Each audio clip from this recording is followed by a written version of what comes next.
चलो कंटिन्यू करते हैं वीडियो को। आपका ये सेकंड पार्ट है इसका, जब 2 मार्क्स के क्वेश्चंस का। इसमें जो 37 तक हो गया था, अब 38 नंबर क्वेश्चन आ रहा है आपका। कह रहे हैं कि फॉर ए स्केलर फंक्शन, कोई भी स्केलर फंक्शन दिया हुआ है F X Y Z, and ये स्केलर फंक्शन है, क्या है आपका X square plus 3y square plus 2z square. हाँ, कोई स्केलर फंक्शन है तो कह रहे the direction derivative at a point, this is the direction of the way. कह रहे कि इस डायरेक्शन में हम लोग का डेरिवेटिव निकालना है, डायरेक्शन डेरिवेटिव निकालना है किस पॉइंट पे, कोई पॉइंट P है, कौन सा पॉइंट है 1 2 -1, कोई पॉइंट P है, इस पे हम लोग को क्या निकालना है डायरेक्शन डेरिवेटिव। कैसे फाइंड आउट करेंगे, तो डायरेक्शन डेरिवेटिव निकालने के लिए हम लोग को क्या निकालना पड़ेगा, ग्रेडियंट। क्या निकालना पड़ेगा, gradient of functions F Y Z. ये क्या होता है df। कैसे निकालते हैं, प्रीवियस एक क्वेश्चन में हम आपको बता दिए थे, एक नंबर वाले में कैसे निकालते हैं df हम डायरेक्ट निकाल सकते हैं। कितना होगा यहाँ 2x i cap plus 6y j cap plus 4z k cap, ये होगा। तो इस पॉइंट को इस तरह से हम लोग पुट करके निकाल लेंगे डायरेक्शन डेरिवेटिव। कहाँ पे, इस पॉइंट पे। तो ये पॉइंट अगर पुट करोगे तो कितना आ गया ये 2 × 1 2y कैप प्लस 6y मतलब 12j कैप प्लस माइनस हो जाएगा क्योंकि यहाँ पे माइनस है, तो -4 k कैप। तो ये हम लोग का हो गया gradient of this function. Now the direction derivative क्या करना पड़ेगा, नाउ द डायरेक्शनल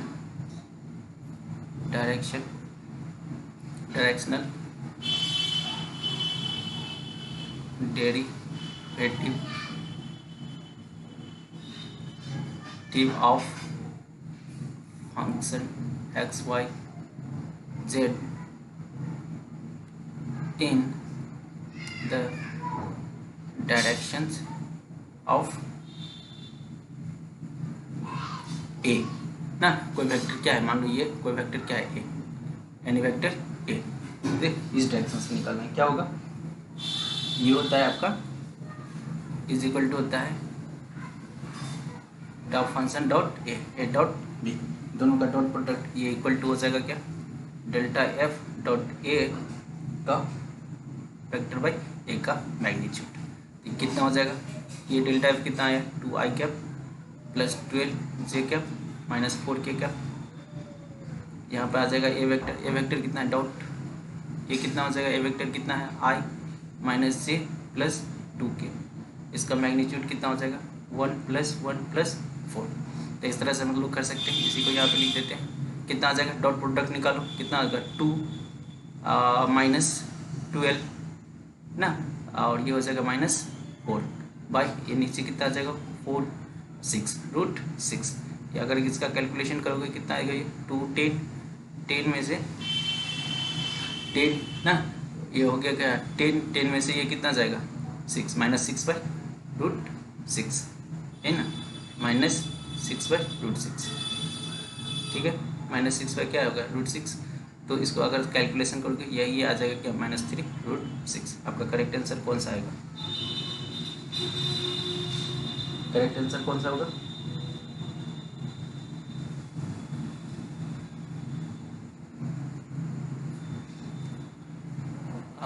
-4। यहाँ पे देखो, यहाँ पे 2 था ना, 2 और यहाँ पे 4, तो ये -8 होगा ना, ये कितना होगा -8, तो -8 कितना होगा 18, ये 18 आएगा। तो ये करेक्ट आंसर क्या आएगा -18/√6। इसको क्या लिख सकते हैं -3/√6। आपका करेक्ट आंसर कौन सा आएगा, बी ना। इस तरह से हम लोग कर सकते हैं। इसमें 2 स्टेप्स था। डायरेक्शन डेरिवेटिव क्या होता है, किसी भी डायरेक्शन में जैसे आप लोग निकालते हो ना वेक्टर में पढ़े होगे कि प्रोजेक्शन निकालते हैं, कि जैसे मान लो एक वेक्टर ए है और वेक्टर बी है ना, इसका प्रोजेक्शन इसके लोग निकालते थे, कैसे निकालते हैं b.a ना, इसका यूनिट वेक्टर ना, इस डायरेक्शन में यूनिट वेक्टर, इसके डॉट प्रोडक्ट निकाल लेते थे, आपका प्रोजेक्शन। सेम यहाँ पे डायरेक्शन डेरिवेटिव निकालते हैं हम लोग उसी कंसेप्ट को यूज़ करके।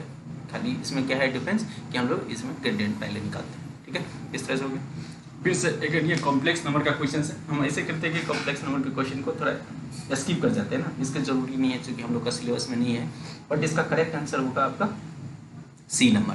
अगर आंसर लिखना चाहते हो तो सी, और अगर सॉल्यूशंस भी करना चाहते हो तो आप सॉल्यूशन भी कर सकते हो। आपको यहाँ पे लगाना पड़ेगा क्या, बाय कॉजी इक्वेशंस यूज़ करना है। क्या यूज़ करना है? कॉजिस फार्मूला यूज़ करके आपको सोल्व करना है। अगर करना चाहते तो कर लेना, अगर नहीं करना चाहते तो कोई बात नहीं, हम लोग को सिलेबस में आप लेंगे, ठीक है। नेक्स्ट क्वेश्चन है the solutions of the differential equations. इसका क्या करना है, हम लोग को सॉल्यूशन करके चेक करना है कि ये इलिप्स आ रहा है कि सर्कल होगा कि पैराबोला होगा कि हाइपरबोला होगा, ये फैमिली ऑफ कर्व कौन सा होगा। देखो कैसे कोई भी फैमिली ऑफ कर्व का है, ये डिफरेंशियल इक्वेशंस है, इसका सॉल्यूशंस करना है। क्या है डिफरेंशियल इक्वेशंस? कितने नंबर? 40 नंबर का सॉल्यूशंस है। देखो क्या 3y dy dx plus 2x equal to 0। इसको क्या लिख सकते हैं? 3y y dx is equal to minus 2x। अलग अलग कर दो, 3y dy इधर ले जाओगे माइनस 2x dx। अब क्या करो, बोथ साइड इंटीग्रेट कर दो ना। इंटीग्रेशन करोगे तो क्या आएगा, ये 3 बार वाई स्क्वायर बाई 2 ना इज इक्वल टू ये कितना आ जाएगा 2x square by 2 plus c। 2 cancel हो जाएगा, एक साइड लेके आ जाओ तो ये आ जाएगा क्या, Y square by 2/3 plus X square by 1 is equal to c। ये क्या है, इक्वेशंस ऑफ, ध्यान से देखोगे इस फॉर्म में आ गया X square by A square plus Y square by B square is equal to 1, इस फॉर्म में आ गया ना। तो ये क्या है, इक्वेशंस ऑफ इलिप्स है। क्या है इक्वेशन ऑफ इलिप्स? हम लोग का करेक्ट आंसर क्या आ जाएगा, 40 नंबर। क्या ए नंबर आ गया, हम लोग का इलिप्स होगा फैमिली होगा। नेक्स्ट क्वेश्चन है लेप्लस से। लेप्लस है, देखो अब ये हम लोग का सिलेबस में फिर से आप नहीं है, अब 2021 और 2022 अब जितने भी गेट आएगा ना आगे उसमें हम लोग का सिलेबस हटा दे, फिर भी हम लोग सोल्यूशंस कर सकते हैं। इसको कैसे करेंगे आपको पता होगा, लेप्लस का एक ही फॉर्मूला होता है कि लेप्लस ऑफ एनी फंक्शन कैसे निकालते हैं, 0 से इन्फिनिटी लिमिट लगा दो, ई के पावर होता है माइनस एस टी और एफ एक्स होता है डी एक्स ना। कैसे करेंगे, 0 से इन्फिनिटी ई के power minus S T, function कौन सा है आपका यहाँ पे, कॉस हाइपरबोलिक ना ए एक्स डी एक्स ना। हाइपरबोलिक फंक्शन को हम किस तरह से लिख सकते हैं, आपको पता है कि cos hyperbolic is equal to क्या होता है, एक्स इक्वल टू क्या लिख सकते हैं हम लोग, ई के पावर 80 प्लस ई के पावर माइनस 80 बाई ना। यहाँ पे पुट कर दो, सॉल्यूशंस करोगे आपका करेक्ट आंसर आएगा आपका एस बाई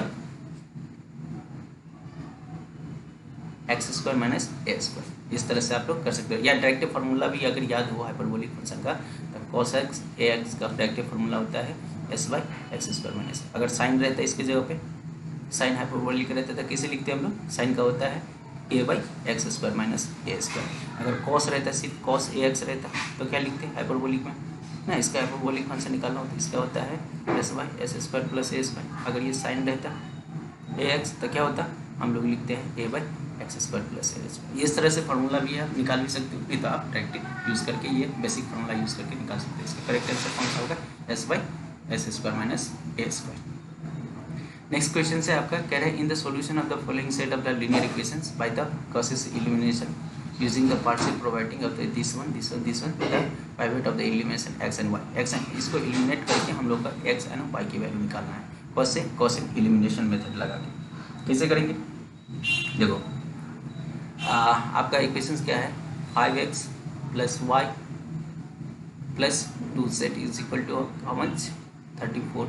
दूसरा इक्वेशंस कितना है, 4y minus 3z is equal to 12 और 10x minus 2y plus z is equal to how much minus 4। देखो एक तो आप गॉसेस एलिमिनेशन मेथड भी लगा सकते हो, दूसरा आप डायरेक्ट भी कर सकते हो। कैसे करोगे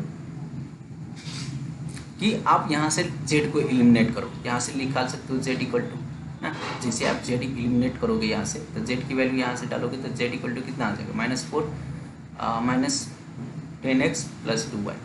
इस z की वैल्यू इसमें डालो तो यहाँ से क्या आ जाएगा y ना, कितना आ जाएगा 4y इक्वल टू कितना आ जाएगा, -3 है तो ये हो जाएगा 3 ये माइनस मल्टीप्लाई करोगे तो माइनस में जाएगा 12 ना, प्लस 3z हो जाएगा, इसको डालोगे तो 12 प्लस 3 इधर बार z कितना है -4 माइनस 10x प्लस 2y। तो यहाँ से हम लोग का टोटल y आ जाएगा, इस y को डायरेक्ट इसमें डाल दो z के टर्म में, और y यहाँ से हम लोग का x फाइंड आउट कर सकते हो, फिर y फाइंड आउट कर सकते हो। तो इस तरह से भी एक आप कर सकते हो। तो यहाँ से ऐसे करोगे तो आपका x की वैल्यू आती है आपके आफ्टर फाइंडिंग द एक्स आएगा आपका 10, ठीक है, और वाई आता है आपका 4। एक्स कितना आता है 10 और वाई कितना आएगा आपका 4। करेक्ट आंसर क्या आएगा 10 एंड 4। कौन सा ऑप्शन से दिस वन, ठीक है, आप करेक्ट मान सकते हो। या आप डायरेक्ट गॉसियन एलिमिनेशन मेथड क्या करना है, इसको ऑपरेट करना है कि किस मल्टीपल कर करके फिर ऐड करना है, फिर ऐड करके हम लोग इक्वेशंस को नेक्स्ट इक्वेशन फिर से एलिमिनेट करके हम लोग को डायरेक्ट निकालना। नेक्स्ट क्वेश्चन है 43 नंबर। 43 क्या कह रहा है कि the standard normal for probability function are approximated as a fn is equal to this one, here xn is the standard deviation normal derived if the mean and standard deviation of the annual precipitation are this one and this one, then they get respective probability that the annual precipitation between the this one and this one। देखो ये questions क्या कह रहा है कि आपको अगर normal distribution कर पता हो किस तरह से होता है ना, इसका इक्वेशंस दिया हुआ है F X N normal distribution. क्या इक्वेशन है 1/1 प्लस ई के पावर माइनस 1.725 एक्स एन है और X N into mod of X N के पावर 0.12, इस तरह से इक्वेशंस दिया हुआ है, ठीक है। तो कह रहा है कि अगर एनुअल प्रिसिपिटेशन मीन, जो इसका मीन है फंक्शंस का मीन कितना है 122 सेंटीमीटर और स्टैंडर्ड डेविएशंस कितना दिया हुआ है, स्टैंडर्ड डेविएशन आपका 27 दिया हुआ है। तब कह रहा है कि कितनी प्रोबेबिलिटी होगा जब आपका प्रिसिपिटेशन 90 to 120 सेंटीमीटर होगा, इसके बीच में प्रोबेबिलिटी कितना होगा। तो हम लोग को क्या करना है कि पहले देखना है कि कैसे निकालते हैं। देखो इसमें थोड़ा कैलकुलेशन है, थोड़ा देख लो, इतना हार्ड नहीं है बट यहीं पे कर देते हैं, ऐसे करते हैं, नया पेज ले लेते हैं, ठीक है। इसको आगे अगला पेज पे लिख लेते हैं। थोड़ा देखो आपका मीन कितना था, मीन गिवन है कितना 122 सेंटीमीटर, ठीक है, और आपका स्टैंडर्ड डेविएशन कितना था 27 सेंटीमीटर, ये गिवन है ना 27 सेंटीमीटर, दोनों चीज़ गिवन था आपका। एंड ऑल्सो क्या दिया हुआ था प्रोबेबिलिटी किसके विषय x1 ना, अगर मान लो कोई x1 x2 क्या होता है probability x minus mu by standard deviation z ना x 2 minus mu by standard deviation, इस तरह से निकालते हैं। अगर याद हो तो ये प्रोबेबिलिटी कितने कितने बीच में चाहिए 90 से x है कितने 102, ये जो निकालना है। तो प्रोबेबिलिटी किसके बीच है p x1 कितना है 90 माइनस स्टैंडर्ड डेविएशन कितना है आपका 102 बाई कितना है स्टैंडर्ड डेविएशन 27, z ये कितना हो जाएगा 102 माइनस 102 ना बाई 27, इस तरह से निकाल सकते हैं। तो हम लोग का प्रोबेबिलिटी कौन सा निकालना है, यहाँ से इसको लिखो प्रोबेबिलिटी बराबर करके प्रोबेबिलिटी किसके किसके बीच में, ये कितना बचेगा 90 माइनस 102 बाई माइनस 12 बाई 27 ना z, और ये कितना हो जाएगा 0 बाई 27। इसको एक लाइन और लिख लो p, अगर इसको पॉइंट में मल्टीप्लाई करोगे तो कितना, जब पॉइंट में ब्रेक करोगे तो इतना होगा z 0। ये प्रोबेबिलिटी निकालना है, क्या प्रोबेबिलिटी निकालना है फाइनली p माइनस 0.44 z ना 0, इसके बीच के प्रोबेबिलिटी कितना होगा। तो इसके बीच के प्रोबेबिलिटी जो होगा वो होगा, हम लोग डायरेक्ट इस पे डाल सकते हैं ना इक्वेशंस में, कितना होगा इक्वेशंस कितना था 1/1 प्लस ई के पावर एक्सपोनेंशियल 0 माइनस 1/e के पावर, ये टोटल वैल्यू यहाँ पे डाल दो x का और xn का। इस तरह से फाइंड आउट करके हम लोग का ये आता है करेक्ट आंसर आपका आएगा 16.55% ना, ये आ जाएगा आपका 16.7 अप्रॉक्सीमेट 7%। आपका करेक्ट आंसर कौन सा होगा, आपका करेक्ट आंसर आएगा 16.55%। आपका कितना पॉइंट था 0 ये हो गया आपका, यहाँ होता है z = 0 और ये आपका कहीं पर माइनस आएगा 0.44, इसके बीच का एरिया निकालना था एक्चुअली। ये एरिया कितना होगा, आपको नॉर्मल डिस्ट्रीब्यूशन आता है तो आप लोग इस तरह से फाइंड आउट कर सकते हैं। इस तरह से हम लोग का ये क्वेश्चन हो गया, इसको हटा देते हैं। ठीक है। नेक्स्ट क्वेश्चन है आपका द इक्वेशंस